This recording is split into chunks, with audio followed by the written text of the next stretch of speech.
Good morning students. मैं हूं Harshal sir from Utkarsh academy.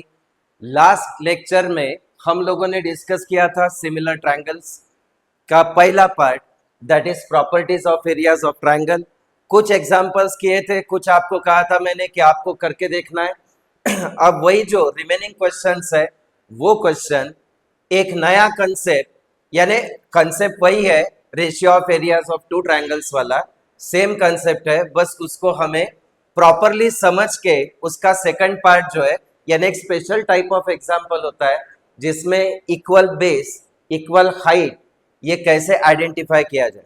तो फिलहाल ये एक एग्जांपल है कि ratio of areas of two triangles with equal Heights, problem set में का तीसरा क्वेश्चन है। ठीक है, प्रॉब्लम सेट 1 में का तीसरा क्वेश्चन है।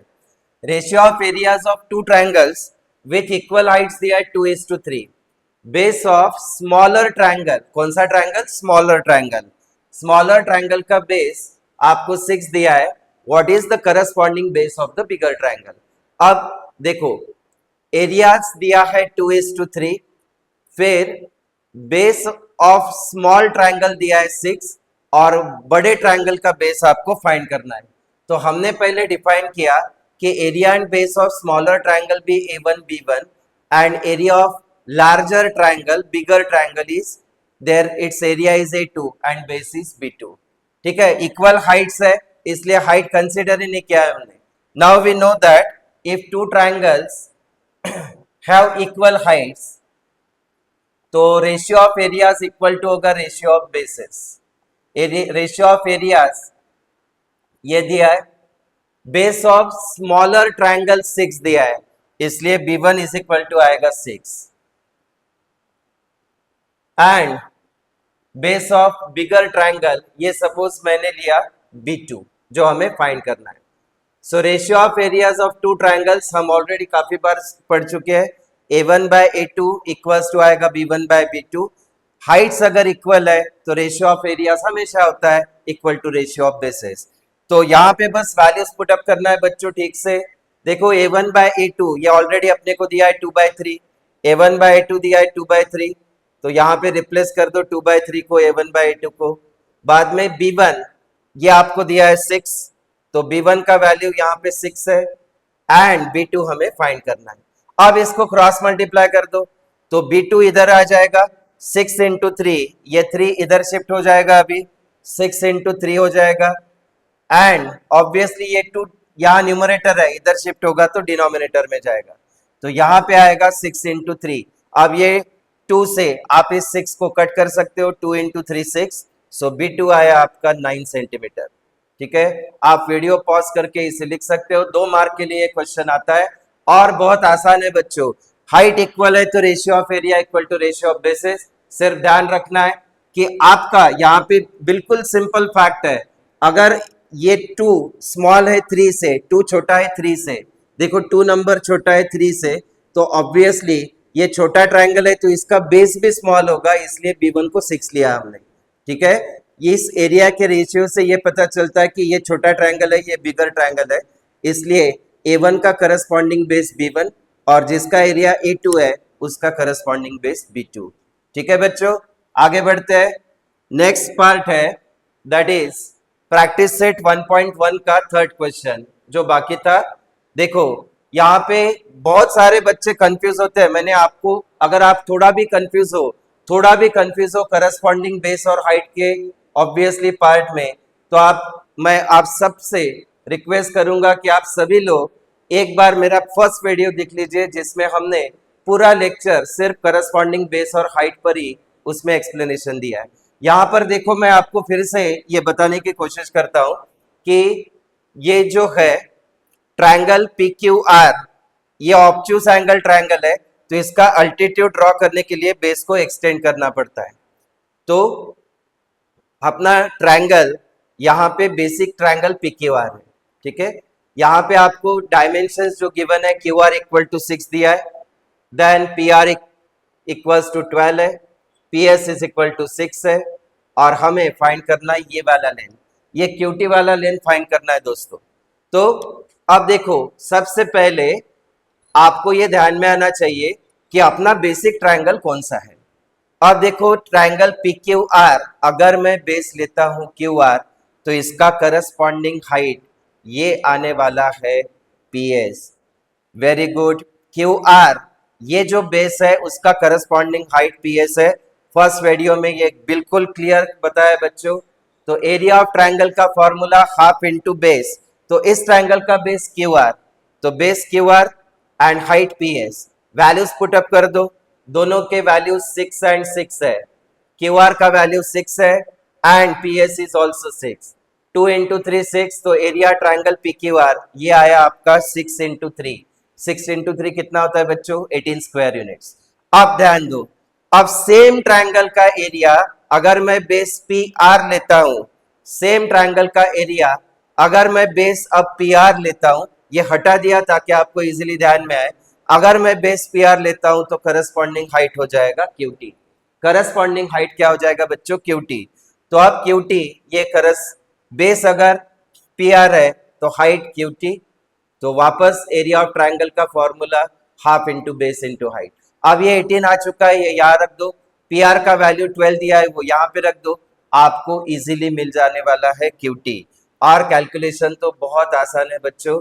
देखो ये पी आर की जगह 12 पुट किया, 12 को 2 से डिवाइड करोगे तो वहां पे भी कट कर सकते हो, या फिर ये 2 डिवाइड है तो इधर शिफ्ट किया तो 18 इंटू 2, और ये इंटू 12 है तो इधर जाके डिवाइड होगा।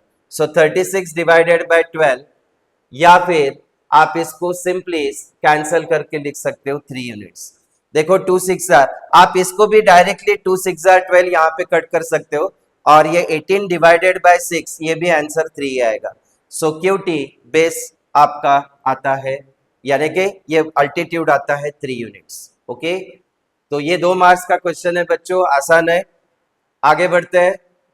अब देखो यहां पे ट्रायंगल्स विथ इक्वल हाइट्स, तो इक्वल हाइट कब कब होते हैं बच्चों? इक्वल हाइट कब कब होगा? तो whenever this two triangles lie between same parallel lines. कहां लाए होंगे? Between same parallel lines. जैसे दो रेल्स के बीच में का डिस्टेंस सेम होता है, अपने घर के ऑब्वियसली सीलिंग और फ्लोर उसका डिस्टेंस सेम होता है, ये कभी चेंज नहीं होता। वैसे ही दो ट्रायंगल अगर इफ दे लाई बिटवीन, दोनों का हाइट सेम अगर है तो ratio of areas equal to ratio of bases होता है। अब देखो ये दो पैरेलल लाइन है, एक ट्रायंगल रखा मैंने एबीसी और दूसरा ट्रायंगल रखा मैंने पीक्यूआर। अब देखो दोनों का हाइट जो है वो सेम ही होगा, दोनों का हाइट सेम होगा। क्यों? Because they lie between same parallel lines. तो सेम पैरेलल लाइन के बीच में जब भी कोई ट्रायंगल्स हो, तो या फिर क्वाड्रिलैटरल ट्रायंगल भी हो, तो उनके हाइट्स हमेशा इक्वल होते हैं। तो ये बात आपको ध्यान में रखना है। अगर lie between same two parallel lines so their heights are equal, height हमेशा क्या होंगे? इक्वल होंगे। अब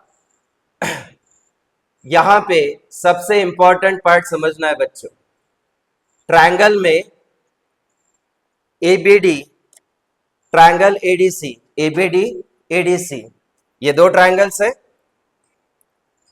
और तीसरा ओरिजिनल ट्रायंगल है एबीसी। देखो triangle ABD, triangle ADC and triangle ABC, तीनों में क्या कॉमन दिख रहा है बच्चों?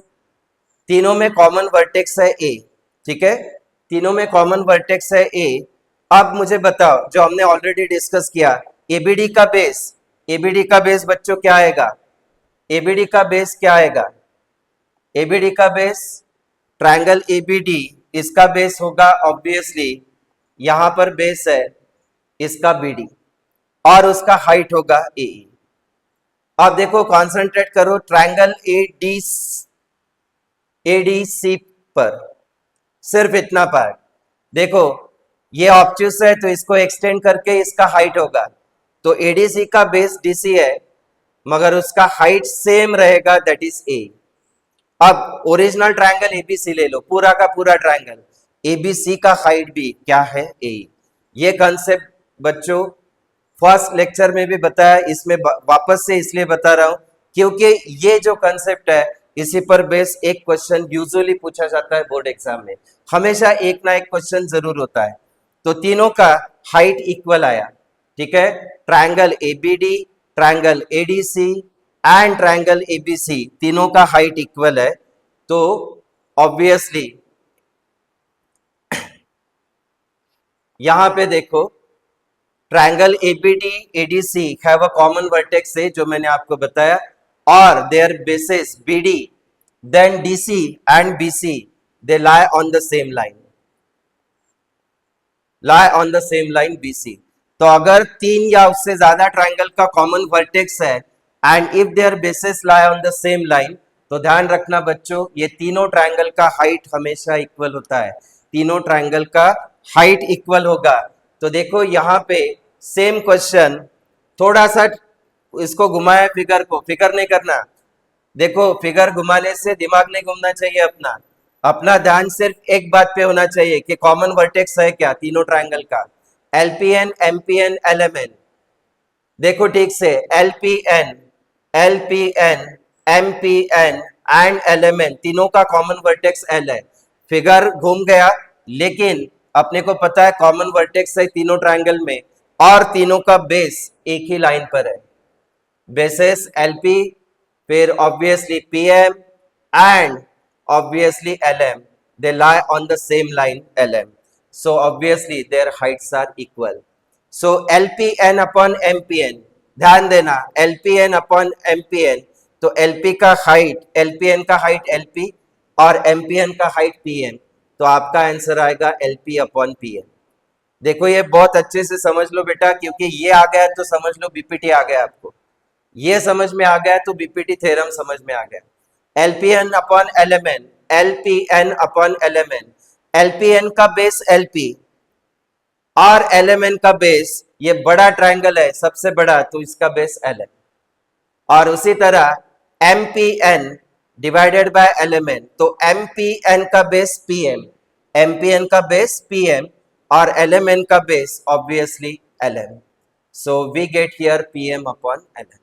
ओके, तो अब ट्रिक क्या है ध्यान में बच्चों, ट्रिक क्या है लिख के रखना, वीडियो पॉज करके लिख के रखना। If 3 out of 4 points are collinear, ये जो फिगर में 4 पॉइंट्स है इसमें से 3 पॉइंट्स अगर कोलिनियर है, तो ये सारे ट्रायंगल्स का हाइट हमेशा इक्वल होगा, तीनों ट्रायंगल्स का हाइट इक्वल होगा। अगर 4 में से 3 पॉइंट्स कोलिनियर, कोलिनियर मतलब एक ही लाइन पर है, या अदर वर्ड्स में ये भी कह सकते हो कि if their bases lie on the same line their heights are always equal, if bases lie on same line their heights are always equal। तो बताओ ABD अपॉन ADC क्या आएगा, ABD अपॉन ADC क्या आएगा, बस कॉमन वर्टेक्स हटा दो भैया, कॉमन वर्टेक्स हटा दो, वही आंसर है आपका BD by DC। Solve example है, उसमें नंबर्स डाल दो तो आंसर भी मिल जाता है। ABD अपॉन ABC, ABD का बेस BD, ABC का base BC, so you get BD upon BC। ए हटा दो, बस ए हटा दो, कॉमन वर्टेक्स हटा दो, ADC अपॉन ABC सिंपल, हाँ सर समझ में आ गया, ए हटा दो, DC अपॉन BC आएगा, बहुत आसान है बच्चों। ठीक है, तो यहाँ पे हमारा फर्स्ट पार्ट यहाँ पे कंप्लीट हो चुका है। आपको अगला जो सेकंड पार्ट है, basic proportionality theorem, converse and angle bisector theorem, इसका video next within a week, उसके दोनों वीडियोस यानी नेक्स्ट थ्योरम्स, प्रैक्टिस सेट 1.2, ये सारे वीडियोस आपको विद इन 2 to 3 डेज आपको अपलोड हो जाएंगे। आपको अगर ये वीडियो अच्छा लगता है तो आप प्लीज इसको शेयर कीजिए अपने दोस्तों के साथ जिनको इसकी जरूरत है। And if you like our work, अगर आपको एनिमेटेड पार्ट से ये अच्छा समझ में आता है तो प्लीज कमेंट में बताइए। अगर आपको अच्छा लगता है तो अपने दोस्तों के साथ शेयर कीजिए। Thank you so much.